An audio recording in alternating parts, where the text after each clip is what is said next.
প্রিয় দর্শক, সাজ্জাদ কাদিরের প্রীতি নিন, শুভেচ্ছা নিন। আজকে আমি একা কথা বলবো না, দ্বৈতভাবে কথা বলবো। আজকে আমাদের এই লাইভে যুক্ত হয়েছেন প্রিয় সুধী, সবাইকে প্রীতি ও শুভেচ্ছা। আপনারা জানেন বাংলাদেশে একটি নির্বাচন আসন্ন, আর মাত্র 4 মাস বাকি বা 5 মাস বাকি।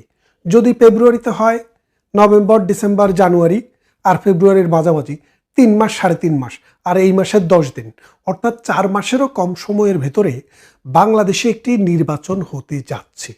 আমরা এমনটা শুনছি, কিন্তু বাংলাদেশে গত 40 বছরের নির্বাচনের 6 মাস, 1 বছর, 8 মাস, 10 মাস আগ থেকে বাংলাদেশে একটি উৎসবের আমেজ বিরাজ করত। অর্থাৎ কে ক্ষমতায় আসবে, কে ক্ষমতার থেকে চলে যাবে, কারা ভোটে দাঁড়াবেন, কাদেরকে মানুষ ভোট দিবেন, কার মার্কা কী হবে, নতুন কোন রাজনৈতিক দল আছে ইত্যাকার বিষয় নিয়ে হাটে মাঠে ঘাটে নানান জল্পনা কল্পনা এবং আলাপ আলোচনা চলত। কিন্তু এখন বাংলাদেশে সেই রকমের জল্পনা কল্পনা আলোচনা কিন্তু আর নেই। কেন নেই? বাংলাদেশে ভোট যারা দেয়, এই ভোট দানকারী মানুষদের মধ্যে এককভাবে সবচাইতে বড় যে দলটিকে ভোট দেয় মানুষ, সেটি হচ্ছে বাংলাদেশ আওয়ামী লীগ। এটি আমার মুখের কথা নয়। বাংলাদেশে 1970-এর নির্বাচন থেকে শুরু করে 2024 পর্যন্ত বাংলাদেশে বৈধ, অবৈধ, সামরিক, বেসামরিক, তত্ত্বাবধায়ক, অতত্ত্বাবধায়ক বা দলীয় সরকারের অধীনে যত নির্বাচন হয়েছে, সমস্ত নির্বাচনের ভোটগুলোকে আপনি যোগ করেন, বিএনপির গুলা, জাতীয় পার্টির গুলা, জামাতের গুলো অথবা অন্য কোনো দল যোগ করে আপনি যতটা নির্বাচন হয়েছে তত দিয়ে ভাগ দেন। ভাগ দিয়ে বিএনপির সাথে জামাতের সাথে কম্পেয়ার করে দেখেন। তার মানে হচ্ছে বাংলাদেশে এককভাবে আওয়ামী লীগের চাইতে বেশি ভোট কোনো কালেও কোনো লোক পায়নি, কোনো দল পায়নি, ভবিষ্যতেও, অদূর ভবিষ্যতেও সেটা পাওয়ার কোনো সম্ভাবনা নেই। এই বাস্তবতায় ডক্টর ইউনূস বাংলাদেশের আওয়ামী লীগের কার্যক্রম নিষিদ্ধ করার পর বাংলাদেশ আওয়ামী লীগের অ্যাবসেন্সে যে নির্বাচনটি করার তিনি চেষ্টা করেছেন, সেই নির্বাচনটি ডক্টর ইউনূসের পক্ষে করা সম্ভব হচ্ছে না।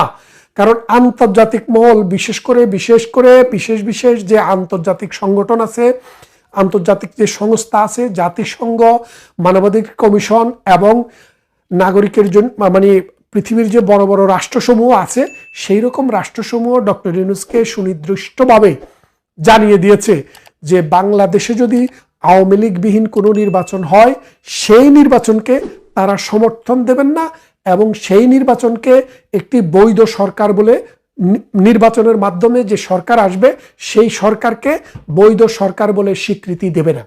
পৃথিবীর বিশেষ করে আমেরিকায় দিবে না, ইউরোপ দিবে না, জাপান দেবে না, কানাডা দিবে না, অস্ট্রেলিয়া দিবে না।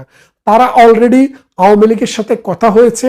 আওয়ামী লীগের উচ্চ মহল থেকে আমরা যে খবর পেয়েছি যে তারা আওয়ামী লীগকে নিশ্চিত করেছে যে বাংলাদেশে যদি কোনো নির্বাচন হয়, সেই নির্বাচনে আওয়ামী লীগের প্রতিনিধিত্ব থাকতে হবে। যদি আওয়ামী লীগের প্রতিনিধিত্ব না থাকে, যেই সরকার আসবে সেই নির্বাচনের মাধ্যমে সেই সরকারকে স্বীকৃতি দিবে না এবং সেই সরকারের সাথে কোনো রকমের অর্থনৈতিক কর্মকাণ্ডে তারা দ্বিপক্ষীয় চুক্তি করবে না। তার মানেটা এখন বোঝেন। বাংলাদেশে আপনি বৈদেশিক বিনিয়োগ বলেন, বিদেশ থেকে ঋণ আনতে চান, বিদেশের লোক পাঠাতে চান, আপনার তো দুই পক্ষীয় একটা সমঝোতা স্মারক স্বাক্ষর হয়, একটা চুক্তি হয়।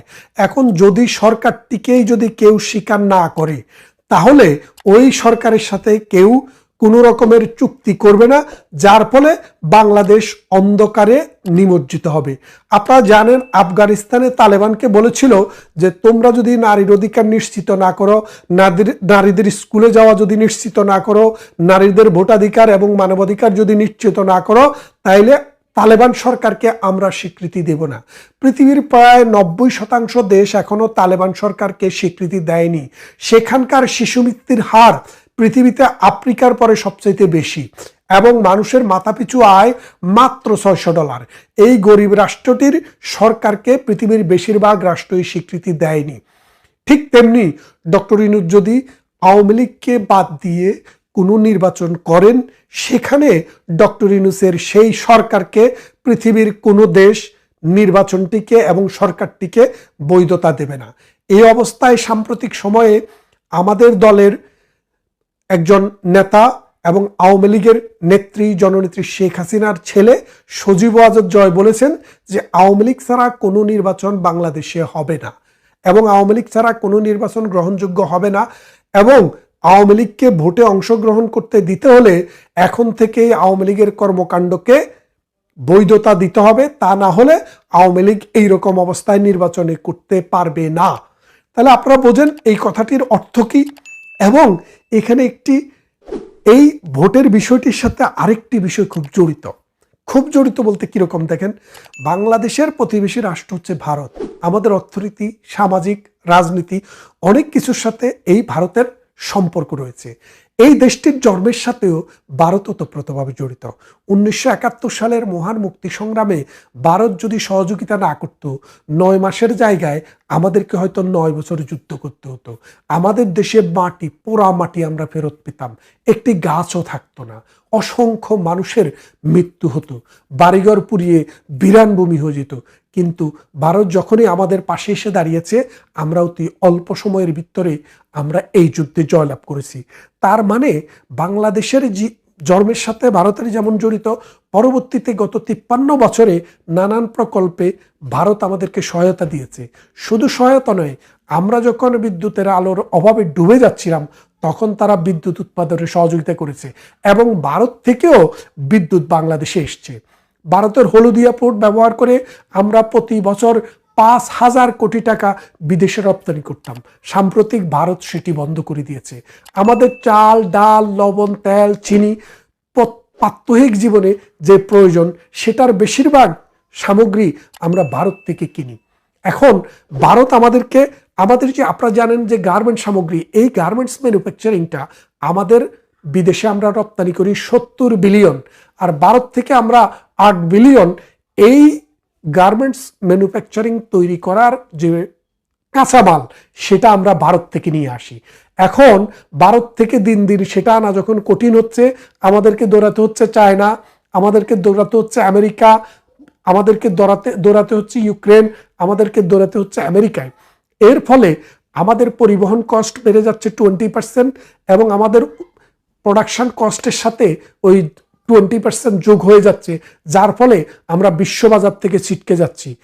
এই অবস্থায় ভারতের সাথে আমেরিকার যে সম্পর্কটি খারাপ ছিল, আমেরিকার সেই সম্পর্কটি এখন টার্নিং নিচ্ছে, অর্থাৎ আমেরিকা এখন ভারতের সাথে আবার সম্পর্ক পুনরুদ্ধারের চেষ্টা করছে এবং ডোনাল্ড ট্রাম্প প্রস্তাবও দিয়েছে এবং সেটা আলোচনার ভিত্তিতে চলছে যে ভারতের যে ট্যারিফ সেটিকে 15 থেকে 20%-এর ভিতরে নামিয়ে আনবে এবং ভারতের সম্পর্ক উন্নয়ন হবে আমেরিকার সাথে। এবং মোদি এবং ভারত এই আমেরিকার যদি সম্পর্ক, আমেরিকার ডোনাল্ড ট্রাম্পের যে সম্পর্ক, সেই সম্পর্কের বরফ যেহেতু গলতে শুরু করেছে, আপনারা বুঝতেই পারেন দক্ষিণ পূর্ব এশিয়ার এই বিশেষ করে বাংলাদেশ এবং মিয়ানমারের এই অংশে যদি কোনো রকমের কোনো সিদ্ধান্ত নিতে হয় তাহলে ভারতের কনসার্নটাকে কনসিডারেশনে নিতে হবে।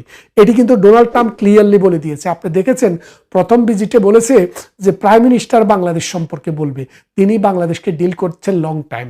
তো এখন সেই অবস্থাটা আবার ফেরত আসতেছে এবং আন্তর্জাতিক যত মহল আছে সবাই এবং ভারতের সাথে প্রধানমন্ত্রী শেখ হাসিনার সাথে দিল্লিতে দর কষাকষি শুরু করেছেন এবং প্রধানমন্ত্রী শেখ হাসিনা ক্লিয়ার সিগন্যাল পেয়ে গেছেন যে ভারত, আমেরিকা, ব্রিটেন, ইউরোপ এবং অস্ট্রেলিয়া, কানাডা, নিউজিল্যান্ড সহ পৃথিবীর সভ্য সকল গণতান্ত্রিক দেশ ডক্টর ইউনূসকে খবর পাঠিয়ে দিয়েছে যে যেভাবেই আপনি নির্বাচন করেন, যদি আওয়ামী লীগের নির্বাচনে অংশগ্রহণ করার সুযোগ না থাকে, দেশের বিগেস্ট পলিটিক্যাল পার্টি এবং সবচাইতে বড় জনগোষ্ঠীকে যারা নিয়ন্ত্রণ করে এবং বড় জনগোষ্ঠী যাদের সাথে আছে তাদেরকে বাদ দিয়ে সেই নির্বাচনকে আমরা অ্যাকসেপ্ট করব না।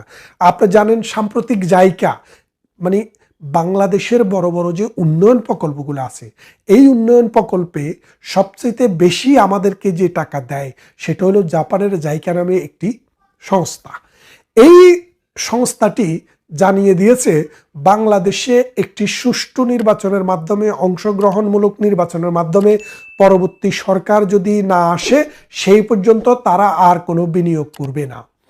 IMF ক্লিয়ারলি জানিয়ে দিয়েছে ডক্টর ইউনূসের সরকারের অধীনে তারা আর কোনো টাকা ছাড় দেবে না। অর্থাৎ শেখ হাসিনার সাথে যে চুক্তিটি হয়েছিল, IMF আমাদেরকে মানে আমাদের অর্থনীতির স্কিউ এবং আমাদের অর্থনীতিকে স্থিতিশীল রাখার জন্য যে লোন দেওয়ার জন্য প্রতিশ্রুতিবদ্ধ, এক কিস্তি প্রধানমন্ত্রী শেখ হাসিনার সময় এসেছিল, আরেক কিস্তি ডক্টর ইউনূসের সময় এসেছিল, কিন্তু এখন তারা বলে দিয়েছে পরবর্তী কিস্তি আর ছাড় হবে না যদি না একটি বৈধ সরকার বাংলাদেশের ক্ষমতায় আসে।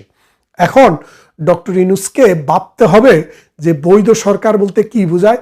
সকল দলের অংশগ্রহণে যদি সরকার না হয় তাহলে আন্তর্জাতিক মহল সেটাকে বৈধ মনে করবে কিনা। দেখেন, বাংলাদেশে এর আগেও এই বিএনপি ছাড়া বা অন্য দল ছাড়া নির্বাচন হয়েছে, কিন্তু সেই ক্ষেত্রে ওইসব দলের নির্বাচনে অংশগ্রহণ করাতে কোনো প্রতিবন্ধকতা ছিল না। আপনি নির্বাচনে অংশগ্রহণ করতে পারবেন, আপনি স্বেচ্ছায় নির্বাচনে অংশগ্রহণ করেননি, তার মানে হচ্ছে আপনি বলেছেন প্রধানমন্ত্রী শেখ হাসিনার অধীনে নির্বাচন হলে যাবেন না, সেই জন্য আপনি যাননি। বিএনপিকে কিন্তু আমরা কখনো নির্বাচনে যেতে নিষেধ করিনি, বরং 14 সালে বলা হয়েছিল যে আমরা সমস্ত দলের এই ইয়েদেরকে দিয়ে মানে কনস্টিটিউশনাল যে ইলেকশনের ভিতরে আমাদের যে সংসদ সদস্য আছে সেখান থেকে সদস্যদেরকে দিয়ে একটি সরকার করে দিব, তত্ত্বাবধায়ক সরকার নয়। সেখানে বিএনপিকে পুলিশ মন্ত্রণালয় দেওয়ারও প্রস্তাব দেওয়া হয়েছিল, বিএনপি যায়নি। তার মানেটা দাঁড়াচ্ছে কি, আগের নির্বাচনে বিএনপিকে অংশগ্রহণ করার সুযোগ দেওয়া হয়েছিল কিন্তু বিএনপি যায়নি, আর এবারের নির্বাচনে আওয়ামী লীগকে অংশগ্রহণ করার সুযোগ দেওয়া হচ্ছে না। তার মানে এই দুইটা বিষয়ের মধ্যে যে তফাৎটা, এই জিনিসটা অনেকে হয়তো বুঝতে পারেননি। এখন আমি সেই জন্য এই বিষয়টিকে ব্যাখ্যা করলাম আবারও, যে একটি দলকে সুযোগ দেওয়ার পরেও অংশগ্রহণ না করা আর একটি দলকে সুযোগ দেওয়া মানে অংশগ্রহণ করার সুযোগে না দেওয়া, এই দুটি জিনিসের মধ্যে ডে অ্যান্ড নাইট তফাৎ। সেই অবস্থায় আন্তর্জাতিক বিশ্ব ক্লিয়ার অবস্থান যে ডক্টর ইউনূসের এই নির্বাচনে তারা সমর্থন দেবে না যদি আওয়ামী লীগকে নিয়ে আসা যায়। তাই আপনারা নিশ্চিন্ত থাকেন, আগামী নির্বাচনে আমরা নির্বাচনে অংশগ্রহণ করব এবং আমাদেরকে যথাযথ টাইম দেওয়া হবে।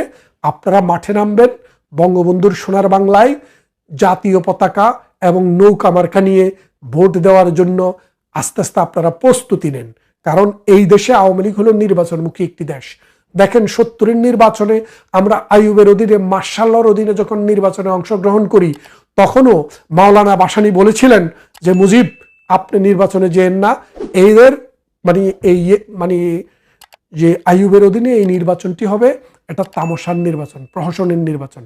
কিন্তু বঙ্গবন্ধু বলেছিলেন আমরা গণতন্ত্রের মানুষ, আমরা জনগণের দল, আমাদের মানুষের কাছে যাওয়ার, মানুষের কাছে আমাদেরকে পছন্দ বা অপছন্দ করার সুযোগ দেওয়ার একমাত্র উপায় হচ্ছে নির্বাচন। সুতরাং আমরা নির্বাচনে যাব।